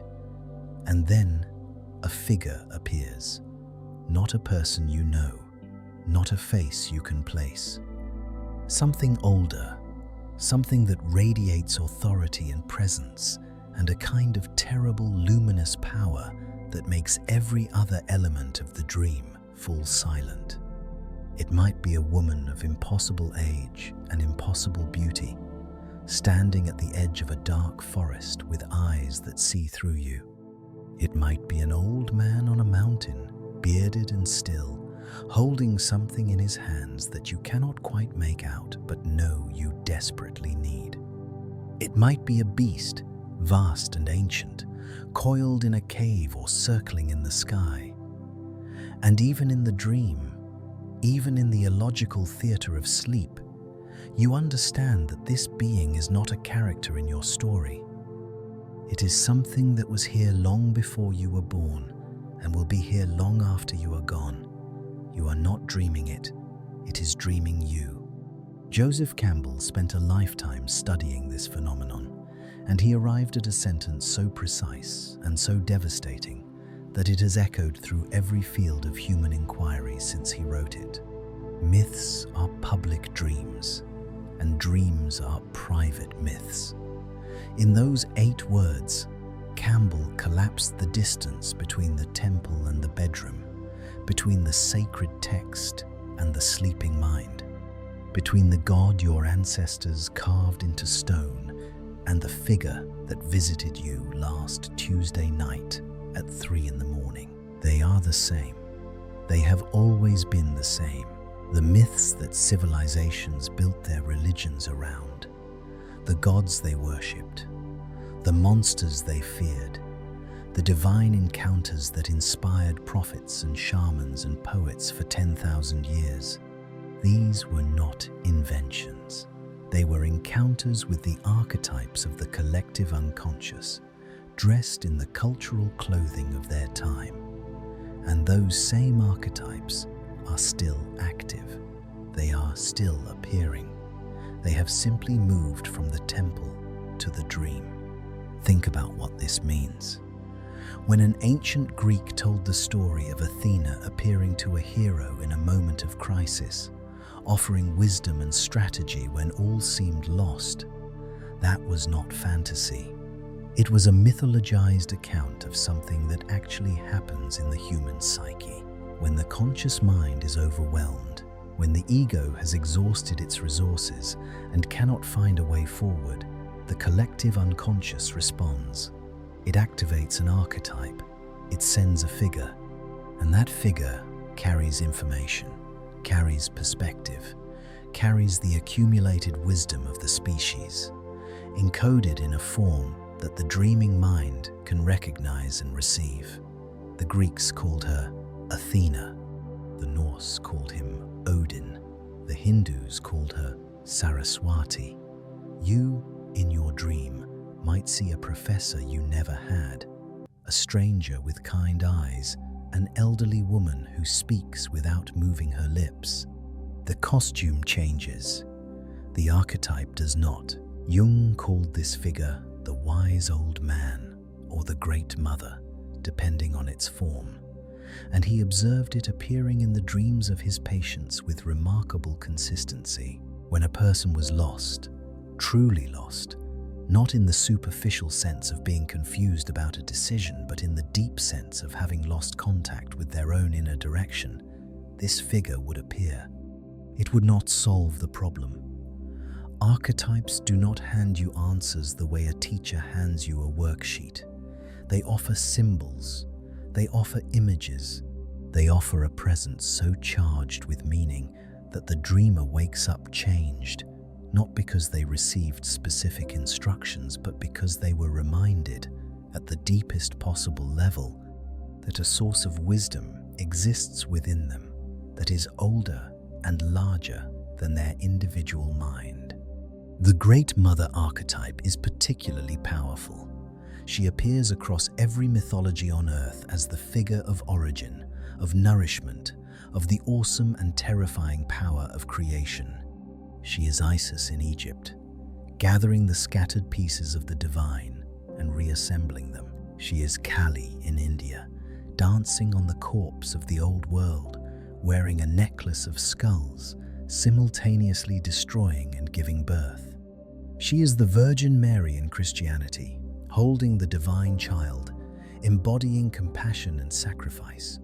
She is Gaia, Pachamama, Izanami, Coatlicue. She has 1,000 names and a single function. She is the psychic blueprint for the experience of being held, of being sourced, of being connected to something that gave you life and can either sustain or consume you. When she appears in your dream, she is not your mother, though she may wear your mother's face. She is the mother, the archetype itself, activated by your psyche because you need what she represents. Shelter, transformation, the courage to be destroyed and remade. Now let us descend into darker territory. Let us talk about the monster. There is a creature that lives in the mythology of virtually every culture that has ever existed on this planet. It has scales, it has fire, it has wings or coils or both. It guards something, a treasure, a maiden, a sacred object, and it will kill anyone who approaches without the strength or the cunning to face it. The dragon, the great serpent, the beast of chaos. In China, the dragon is a symbol of cosmic power and imperial authority. In Norse mythology, Jörmungandr, the world serpent, encircles the entire earth and will bring about the end of everything when it releases its own tail. In Mesopotamia, Tiamat, the dragon of the primordial sea, must be slain so that the world can be created from her body. In the Christian tradition, Satan takes the form of the serpent. In Mesoamerica, Quetzalcoatl, the feathered serpent, is both creator and destroyer. In the stories of ancient Greece, heroes prove themselves by facing dragons and serpents, from the Hydra to the Python at Delphi. How is it possible that cultures separated by entire oceans and thousands of years independently imagined the same creature? The answer, from the Jungian perspective, is that they did not imagine it at all. They encountered it, not externally, internally. The dragon is an archetype. It is the psychic representation of chaos itself, of the unknown, of the vast, unstructured, undifferentiated potential that exists at the boundary of everything the conscious mind has mapped. The dragon sits at the edge of the known world, in every myth, in every dream, because that is where chaos lives, at the frontier, at the place where your understanding ends and the terrifying unknown begins. And the dragon guards a treasure, always. In every version of the myth, there is something of immense value on the other side of the monster. This is not a coincidence. It is the deepest truth of the archetype. The thing you need most, the self-knowledge, the growth, the transformation, the gold of psychological wholeness, is always located in the place you are most afraid to go. It is always guarded by the thing you least want to face. The dragon is not an obstacle placed between you and the treasure. The dragon is the obstacle whose confrontation is the treasure. To face the chaos, to stand before the unknown and not turn away, is the act that transforms you. The gold was never behind the dragon. The gold was the courage to look the dragon in the eye. This is why the serpent and the dragon appear in your dreams during the most critical junctures of your life. When you are on the threshold of a change so large that your current identity cannot survive it, the collective unconscious sends the beast. It sends the image of scales and fire and ancient, intelligent malevolence, because it needs you to understand the magnitude of what you are facing. The dream is not trying to frighten you into paralysis. It is trying to show you that you have arrived at the frontier, that the known world has ended, and that what comes next will require everything you have. And now, I want you to see something that, once you see it, you will never be able to unsee. The gods and monsters of the ancient world have not disappeared. They have not retired. They have not faded into irrelevance with the rise of science and technology. They have simply changed their clothes. Look at the pantheon of modern mythology. Look at the stories that dominate global culture with a force that rivals any religion. The superhero, the figure who is ordinary by day and divine by night. The being who is called from the mundane world by a crisis too large for normal humans to face, who struggles, who doubts, who suffers, and who ultimately transcends their limitations to save the world. This is not a new story. This is the hero archetype in a costume made of spandex instead of bronze. The details are modern. The archetype is Paleolithic. And the villains, the figures of shadow and chaos that the heroes must face. They are shapeshifters. They are tricksters. They are beings of immense intelligence and zero empathy who want to remake the world according to their own fractured vision. They are the shadow archetype. They are the dragon in a tailored suit. Your brain does not care that the myth is now projected on a cinema screen instead of painted on a cave wall. The archetypal resonance is identical. When millions of people around the world feel a chill watching a fictional villain embody pure, articulate evil, they are not responding to good screenwriting. They are responding to the activation of the shadow archetype in their collective unconscious. They are recognizing something ancient, something that lives in them. The trickster is another face that has survived the millennia intact. Loki in Norse myth, Hermes in Greek, Anansi in West African tradition, Coyote in Native American stories. The trickster is the archetype of disruption, of boundary crossing, of the chaotic force that breaks rules and upends expectations and forces the established order to confront its own rigidity. And the trickster is alive and well in modern culture. Every figure who uses wit and deception to expose hypocrisy, every anti-hero who operates outside the law to reveal a deeper justice, every comedian who says the unsayable and makes you laugh at what you were afraid to look at, they are all wearing the trickster's mask. The archetype does not require belief. It does not require worship. It simply requires a human psyche, and it will express itself. Your dreams are the private theater where these ancient figures still perform without the filter of culture, without the costume of modernity. In your sleep, you meet them raw. You meet the goddess without her name. You meet the dragon without its mythology. You meet the trickster without the laugh track. And you feel, in a way that waking life rarely permits, the full weight of their presence. Because in the dream, the ego is quiet, the defenses are down, and the archetypes can speak at full volume.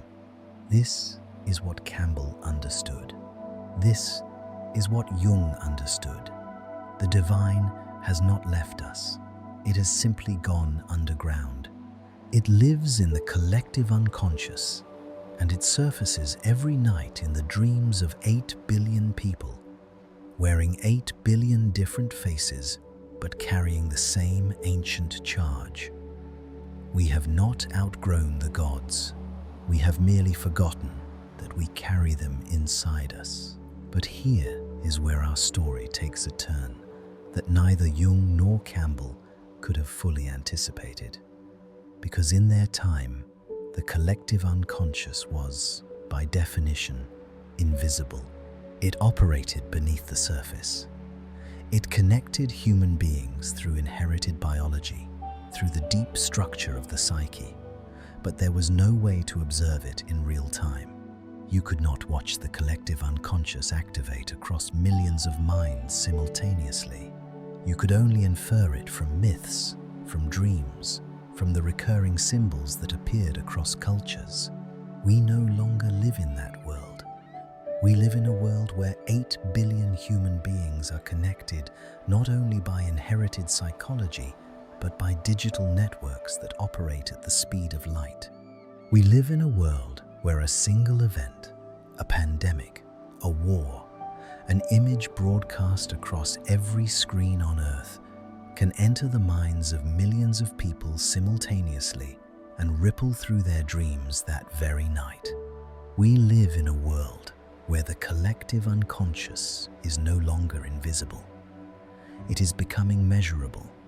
And what researchers are beginning to find when they study the dreams of entire populations during shared crises is something that would have astonished even Jung. The ancient network is not just still active, it is accelerating. In the next chapter, we are going to leave the ancient world behind and enter the modern one.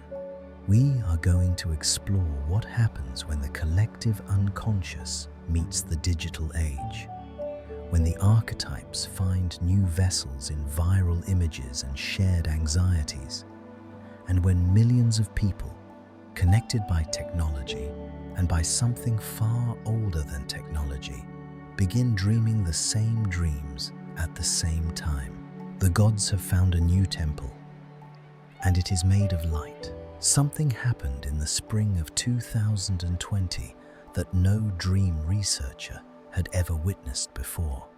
It happened quietly, in bedrooms, in apartments, in houses on every continent, behind closed eyes, in the deepest hours of the night.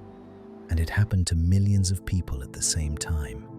They dreamed the same dreams, not similar dreams, not dreams with overlapping themes that could be attributed to coincidence. The same dreams, dreams of invisible threats filling the air, dreams of insects, swarms of them, crawling across skin, infiltrating homes, impossible to stop. Dreams of being locked in rooms with no doors. Dreams of crowded spaces where every face was a threat. Dreams of suffocation, of gasping for air through barriers pressed against the mouth. Dreams of empty cities, streets that should have been full of life reduced to silence. Buildings standing like monuments to a world that had suddenly stopped. Dream researchers around the world scrambled to document what was happening. Studies were launched in multiple countries simultaneously. Thousands of dream reports were collected, coded, and analyzed. And the data confirmed what the dreamers already knew. The pandemic had not just infected the body of the species, it had infected its dreams. The collective unconscious, that ancient, inherited network humming beneath the surface of every human mind, had received a signal so powerful, so universal, so saturated with existential threat, that it responded in unison. 8 billion nervous systems, facing the same invisible danger at the same moment in history, began generating the same symbolic imagery in their sleep. The species was dreaming together, not metaphorically, measurably. This was not the first time it had happened. Researchers who studied dreams after the attacks of September 11th found a similar phenomenon, a spike in dreams of falling, of buildings collapsing, of fire in the sky, not just among those who witnessed the event directly, but among people thousands of miles away who had only seen it on a screen.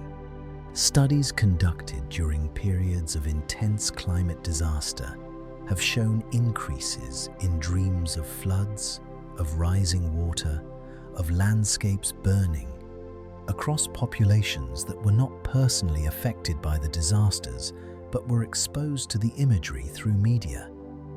The pattern is consistent, and it is extraordinary. When a sufficiently powerful event enters the awareness of the global population, it does not stay in the conscious mind. It sinks. It descends through the layers of individual psychology, passes through the personal unconscious, and lands in the collective, where it activates ancient archetypal patterns and sends them rippling outward through the dreams of millions. The pandemic was simply the most dramatic example because it was the most universal. For the first time in modern history, every human being on the planet faced the same threat at the same time. And the collective unconscious, that prehistoric network built to process exactly this kind of species-wide crisis, activated with a force that made its existence almost impossible to deny. But here is where we need to take a step that Jung himself could not have taken, because the world he lived in did not yet contain the infrastructure for what I am about to describe. We need to talk about the internet, not as a technology, not as a communication tool, but as a mirror. Because what humanity built when it built the internet is something far stranger and far more significant than a network of computers.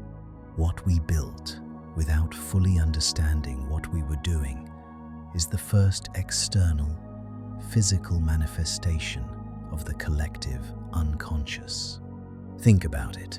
For hundreds of thousands of years, the collective unconscious existed only inside, only in the inherited architecture of the human brain, only in the symbols and patterns that traveled from generation to generation, through biology, through genetics, through the deep code of the psyche. It was invisible. It was internal. You could not point to it. You could not measure its traffic.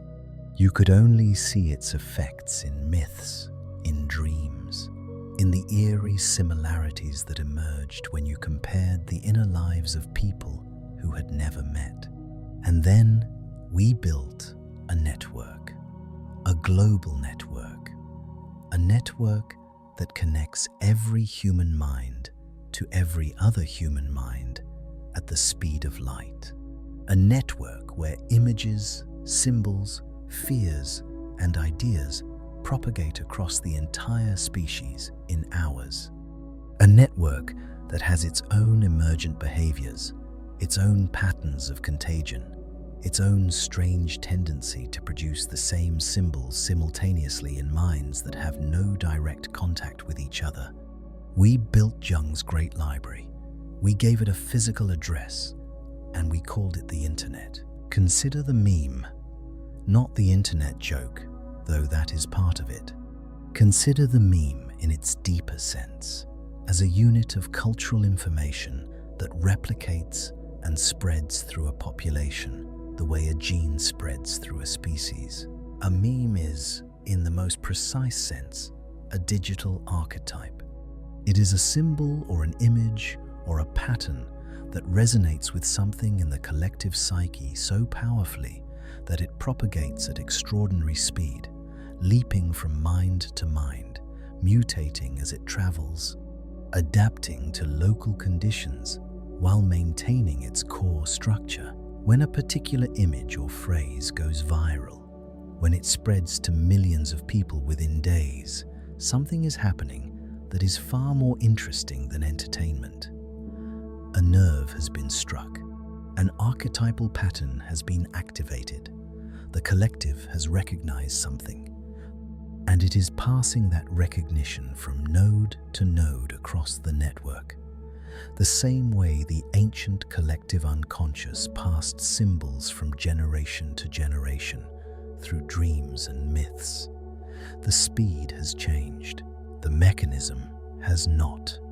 And this convergence, this meeting of the ancient biological network and the modern digital one, is producing something unprecedented in human history. We are experiencing collective psychological events in real time. The boundary between the individual dreamer and the collective has become thinner than it has ever been. When a wave of anxiety moves through the global network, when fear propagates across screens and feeds and timelines, it does not stop at the border of waking consciousness.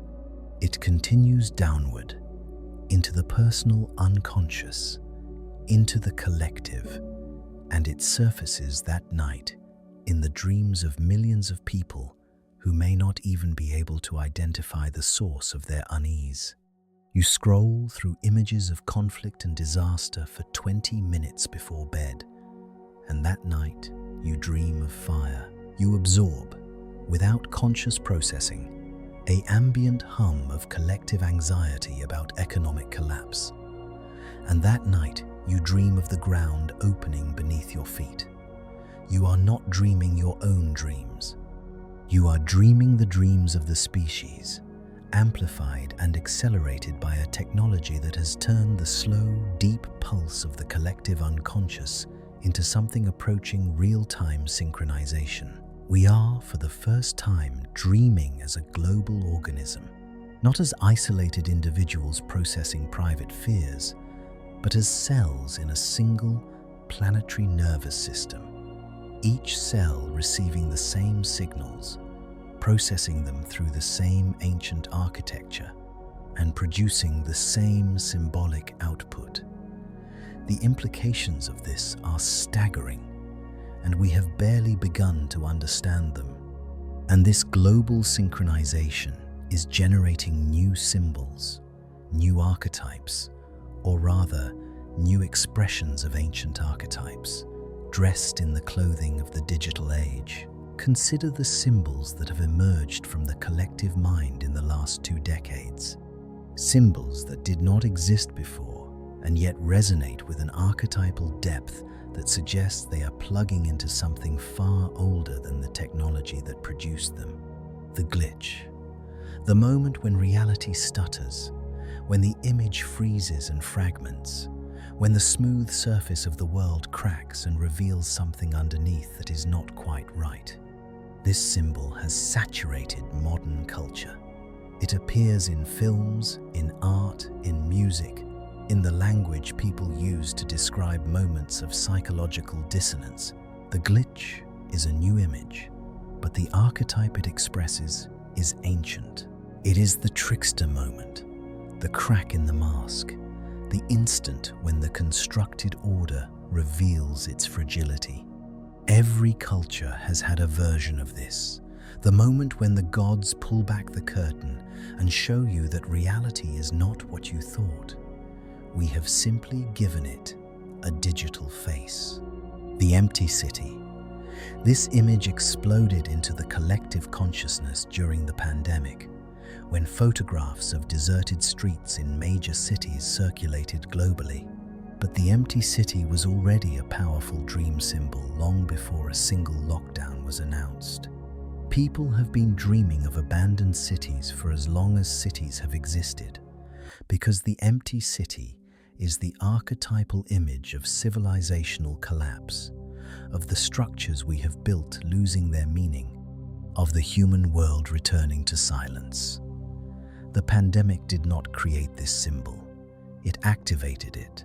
It took an image that had been living in the collective unconscious for millennia and projected it onto the waking world.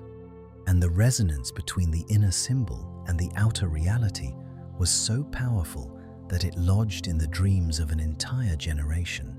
The void, the infinite digital space, the screen that contains everything and is, simultaneously, nothing. The feed that scrolls forever and never arrives anywhere. This is a new symbol for an ancient archetype, the abyss, the formless potential that existed before creation, the chaos that Jung warned lies beneath every ordered system. Your ancestors feared the void as a desert, as a sea without shore, as the darkness beyond the firelight. You experience it as the infinite scroll, the algorithmic feed that has no beginning and no end, the digital space that promises connection and delivers a strange, weightless isolation. The archetype is identical. The costume is new. And here is what makes this moment in history so psychologically precarious and so psychologically rich. Because we are more synchronized than ever, our collective psychological immune system is reacting in unison. When the collective is anxious, you feel that anxiety in your body before you can identify its source. When the collective is grieving, you carry a weight that does not belong to your personal life. When the collective is hopeful, you feel a lift that has nothing to do with your circumstances. You are porous. You have always been porous, but the digital network has amplified your porosity to a degree that your ancestors could not have imagined. This is not a metaphor. Researchers studying dream content across populations have found that collective emotional states, measurable through social media analysis, search trends, and news cycles, predict dream themes in populations that were not consciously aware of the events driving those emotional states. The collective mood is seeping into your dreams through channels you cannot see and cannot block. You are dreaming the weather of the species, You are dreaming the emotional temperature of 8 billion interconnected minds. And this means something profound for the project of understanding yourself. It means that the line between your psychology and the psychology of the collective is not a wall, it is a membrane, and it is thinner now than it has ever been. Your shadow is not only your shadow, it carries the shadow of the collective, the denied, the repressed, the unacknowledged material of an entire species. Your anxiety is not only your anxiety, it resonates with the anxiety of a global network that is processing more information, more threat, more change, and more uncertainty than any generation of human beings has ever faced. This could be paralyzing. It could be overwhelming. It could make you feel like a leaf in a hurricane, tossed by forces so much larger than yourself that individual agency becomes meaningless. But I want to suggest something different. I want to suggest that this moment, this unprecedented convergence of the ancient and the digital, of the biological and the technological, of the personal and the collective, is not a catastrophe. It is an invitation, because if the collective unconscious is now more visible than it has ever been, if the archetypes are expressing themselves not only in private dreams but in shared cultural symbols that billions of people can see simultaneously, then something else becomes possible too. Collective awareness, collective integration. The possibility that the species, for the first time, can look at its own shadow not as scattered individuals in therapists' offices, but as a connected whole. And that is where we are going next. In the final chapter, we are going to turn inward one last time. We are going to take everything we have learned, every archetype, every symbol, every ancestral echo and digital resonance, and we are going to face the one figure that has been following us since the very first chapter. The shadow, the denied self, the part of you and the part of us that has been exiled to the dark. Because the shadow does not want to destroy you. It never did. It wants to come home. And in the final chapter, we are going to open the door and let it in. We are going to learn the most difficult and the most liberating skill the human psyche can master. We are going to learn to befriend the darkness. And when we do, the conversation that began 300,000 years ago will finally begin to make sense. We have traveled a great distance together, you and I. We have descended through the layers of the mind like explorers moving through the strata of an ancient excavation, each level older and stranger and more alive than the one above it. We began at the surface with a simple question about why strangers dream the same dreams, and we have passed through the architecture of the psyche, through the ancestral fears etched into the nervous system, through labyrinths and oceans and the faces of gods that have watched humanity since before history had a name. We have seen that the mind is not a private room but a vast, inherited mansion with roots that reach down into the bedrock of the species. We have seen that the internet has become a digital mirror of a network that has existed inside us for hundreds of thousands of years. And now, in this final chapter, we arrive at the place where all of this knowledge converges. We arrive at the question that matters more than any other. What do we do with what we have found? Carl Jung spent the second half of his life answering that question, and the answer he arrived at is, I believe, the single most important idea in the history of psychology. He called it individuation. The word is deceptively simple. It sounds like it means becoming an individual, becoming more yourself. And in a sense, it does, but not in the way most people think. Individuation is not about strengthening the ego. It is not about becoming more confident or more successful or more certain of who you are. It is almost the opposite. Individuation is the process of becoming whole. And becoming whole requires something that the ego finds almost unbearable. It requires you to meet, to accept, and to integrate every part of yourself that you have spent your entire life rejecting. Think about what your life has been, psychologically. From the moment you were born, you began the process of constructing an identity. You learned what was acceptable and what was not. You learned which emotions earned love and which ones earned punishment. You learned which parts of yourself were welcomed by the world and which parts needed to be hidden. And so, piece by piece, year by year, you built a self, a presentable self, a functional self, a self that could navigate school and relationships and careers and social expectations, and every quality that did not fit into that construction.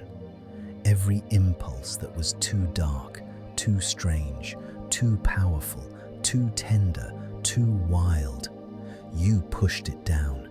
You exiled it. You locked it in the basement of the psyche and you threw away the key and you told yourself that what was down there was not you. That was the birth of your shadow, and the shadow did not disappear. We established this in the second chapter, but now I need you to understand it at a deeper level, because everything depends on this. The shadow did not dissolve when you denied it. It grew. Every rejected quality continued to live in the unconscious, continued to develop, continued to accumulate energy, and it began to express itself in ways you could not recognize. It expressed itself as projection, as the irrational hatred of qualities in others that you could not admit existed in yourself. It expressed itself as self-sabotage, as the mysterious force that seemed to undermine your best efforts at exactly the moment you were about to succeed. It expressed itself as dreams, as the dark figure that chased you through corridors, as the monster that lurked at the edge of every shadow, as the nameless dread that visited you in the night and left you shaken without knowing why. But here is the revelation that changes everything. Here is the turning point that Jung discovered in his patients and in himself, the moment that transforms the entire relationship between the dreamer and the dream. The shadow is not chasing you to destroy you. It is chasing you because you are running. It is pursuing you because it needs to reach you.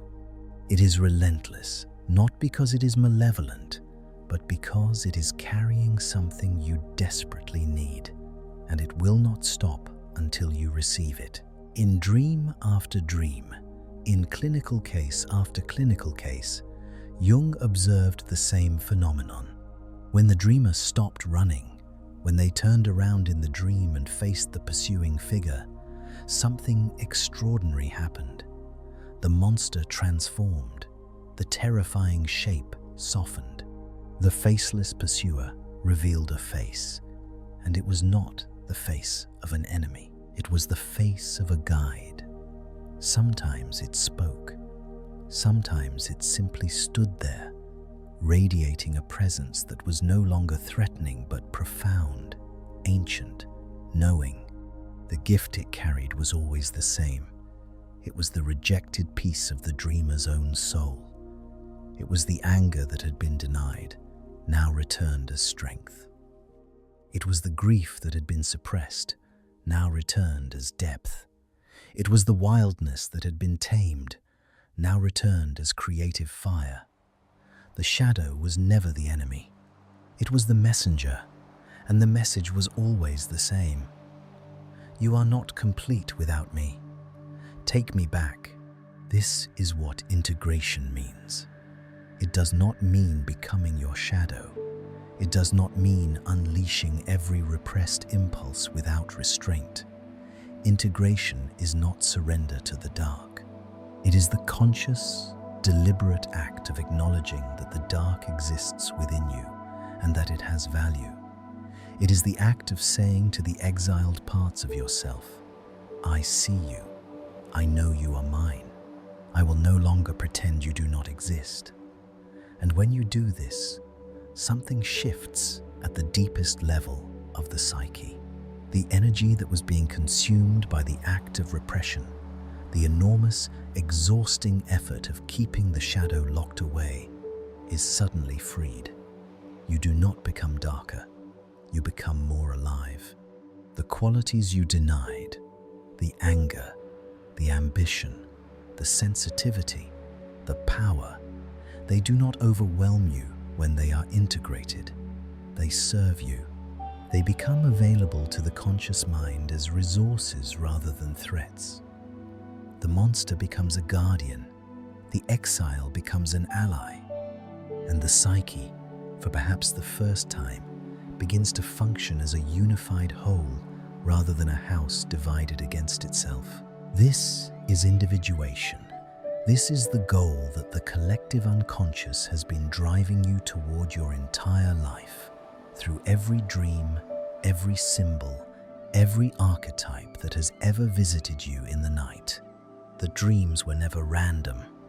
They were never meaningless neural noise. They were communications from a system that knows you better than you know yourself. A system that has been mapping your blind spots, highlighting your denials, and presenting your unlived life back to you in the only language it has. Every falling dream was a message about what you are afraid to release. Every chase dream was a message about what you are afraid to face. Every ocean was your emotional depth asking to be acknowledged. Every labyrinth was your complexity asking to be explored. Every god and every monster was a part of you, asking to be brought home. And this brings us to the concept that sits at the very center of Jung's psychology, the concept that he considered the ultimate goal of human development. He called it the self. Not the self with a lowercase s, not the ego, not the identity you present to the world. The self with a capital S, the totality of the psyche, conscious and unconscious, personal and collective, light and shadow, all of it unified, all of it in dialogue, all of it working together as a single integrated system. The self is what you are when nothing is denied. It is what you become when the ego stops trying to control the whole show and learns to take its place as one voice in a much larger chorus. Jung represented the self with the mandala, that perfect circle that appears in every spiritual tradition on earth, because the self is wholeness. It is completion, not perfection, wholeness. The distinction matters more than I can express. Perfection is the ego's project. Perfection means eliminating everything that does not fit the ideal. It means more exile, more shadow, more fragmentation. Wholeness is the self's project. Wholeness means including everything. It means finding a place for the dark and the light, the noble and the shameful, the ancient and the modern, the individual and the collective. It means becoming large enough to contain your own contradictions without being torn apart by them. And the extraordinary thing, the thing that should take your breath away, is that you are not doing this work alone. You have never been doing it alone. The 300,000-year-old conversation that we spoke of in the very first chapter, the conversation that has been unfolding in the dreams of the species since the first human closed their eyes and saw something that was not there. That conversation has been guiding you toward this moment your entire life. Every ancestor who ever faced their fear and survived encoded a small piece of courage into the collective. Every human being who ever loved deeply and lost everything and found a way to continue encoded a small piece of resilience into the shared reservoir. Every mother who protected her children, every hero who faced the dragon, every wise elder who sat with a young person in their confusion and offered not answers but presence, all of them contributed to the inheritance that flows through your unconscious right now. When you pay attention to your dreams, you are not engaging in a quirky hobby. You are listening to the accumulated wisdom of the species. You are consulting the oldest, deepest, most sophisticated guidance system that evolution has ever produced. Your conscious mind, brilliant as it is, has access to roughly 70 or 80 years of experience. Your collective unconscious has access to 300 millennia. When you face a decision that your rational mind cannot resolve, when you stand at a crossroads and the arguments on both sides are perfectly balanced, your dreams already know which way to go. They have been processing the question with resources that dwarf the conscious mind. The answer is already there, encoded in symbol and metaphor, waiting for you to develop the fluency to read it. So here is what I want you to carry out of this series and into your waking life. I want you to see your life differently, not as a series of random events, not as a meaningless sequence of accidents and reactions. I want you to see it as a living myth, because that is what it is. You are living a story that follows the same patterns, the same arcs, the same archetypal structure as every great myth ever told. You are the hero, whether you feel like one or not. You have received the call. You have entered the labyrinth. You have faced monsters and climbed stairs and been pulled under by waters you did not understand. And you are still here. You are still moving. You are still dreaming. You are also the architect. The house of your psyche is not fixed. It is being built and rebuilt every day, every night, with every experience you integrate, every shadow you face, every room you have the courage to enter. You are designing the structure of your own inner world with every choice you make, and the blueprints are in your dreams. And you are the conductor. The archetypes within you, the hero and the shadow and the mother and the wise old man and the trickster, they are not enemies competing for control. They are instruments in an orchestra, and the music they can make together, when they are acknowledged and harmonized, is the music of a fully realized human life, not a perfect life, a whole life. A life in which nothing is wasted, a life in which even the darkness serves the light. This is the final gift of the collective unconscious, not fear, not confusion, not the haunting repetition of ancient nightmares. The final gift is the knowledge that you are part of something so much larger than yourself that the word individual barely applies. You are a node in a network that spans the entire history of the species. You are a single voice in a chorus that has been singing since the first campfire. You are a dreamer in a dream that 8 billion people are dreaming together.